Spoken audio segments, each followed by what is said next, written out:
foreigners can own land or can be allowed to own land outside of Metro Manila and other metropolitan areas where idle lands are still plentiful. Thank you, Mr. Speaker, Majority Leader, distinguished members of the House of Representatives, esteemed resource persons, good morning.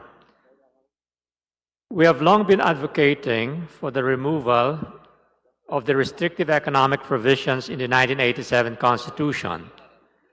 We believe that this will send a positive signal to investors and help improve the country's investment climate to become more competitive in attracting foreign investments.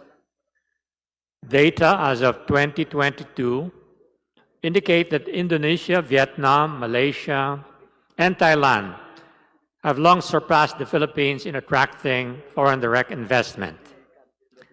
Removing these restrictive provisions from our Constitution would send a clear and compelling message to foreign investors, signaling a warm welcome to their investments and business operations in the Philippines.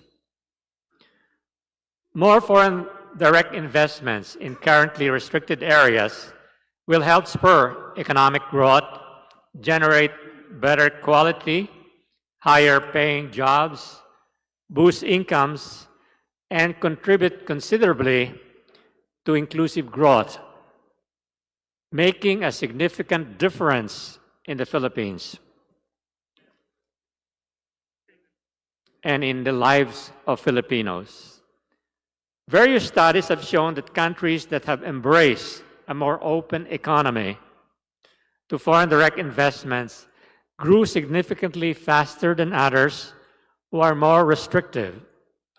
There is a direct enhancement in terms of technological levels brought about by foreign investment, which allows local labor force to learn from technical experts. To create a more competitive economy, the Philippines must adapt new and appropriate technology to reskill and upskill Filipino workers. The restrictive provisions are binding constraints to foreign direct investments as investors consider the legal framework of a country in their investment decisions. Hence, to be competitive in attracting foreign investments, we need a legal framework that is comparable to our ASEAN neighbors. The Philippines is the only country in ASEAN that enshrines restrictions to foreign investments in its constitution. Our investment environment must be at par with our ASEAN counterparts to be more competitive in attracting foreign direct investments. Removing the restrictive provisions in the Constitution will enable the Philippines to have the flexibility to adjust quickly to changing international and domestic economic conditions. If necessary, Congress can subsequently impose appropriate limitations, restrictions, conditions for ownerships, or safety nets should circumstances warrant those adjustments. Other countries in the world and our ASEAN peers have done this through ordinary legislation and not via constitutional change. While we fully support the proposal of RBH7 to remove restrictions in public utilities, education, and advertising, we respectfully propose that Congress also consider removing the restrictive provisions in the 1987 Constitution that give preferential treatment in the use of land, natural resources, and mass media. Regarding the ownership of land, restrictions and limitations can be subsequently be done via legislation, which we propose must be data-driven. to ensure that policies are clear and based on facts. For example, foreigners can own land or can be allowed to own land outside of Metro Manila and other metropolitan areas where idle lands are still plentiful. Building factories or establishing economic zones in rural areas will generate jobs and livelihood opportunities and encourage the spread of economic development outside of metropolitan areas. This will minimize the need for Filipino breadwinners to leave their families to migrate to urban areas in search of livelihood. In addition, we propose to revise the Filipino First provisions in Section 19, Article 2, Declaration of Principles and State Policies, and Section 10, Article 12, on the national economy and patrimony as follows.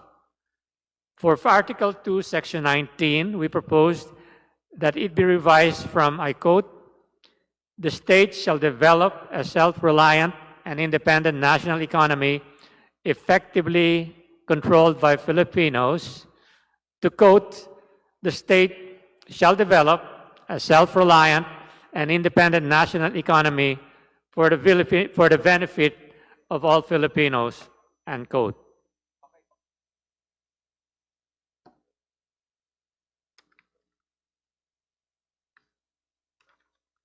The proposal will clarify that the overriding of control is not in terms of ownership, but more importantly, an economy that works for the interests and needs of all Filipinos. For Article 12, Section 10, which currently states, and I quote again, "In the grant of rights, privileges, and concessions covering the national economy and patrimony, the state shall give preference to qualified Filipinos," end quote. We propose that it be revised to, "In the grant of rights, privileges, and concessions covering the national economy and patrimony, the state shall give preference to qualified investors," end quote.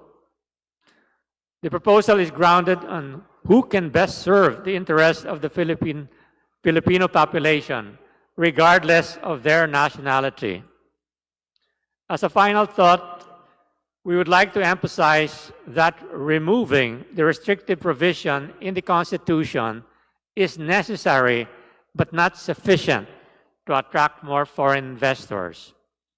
Other conditions, such as the rule of law, good infrastructure, and ease of doing business, among others, must be present to effectively compete with other countries in attracting foreign investments.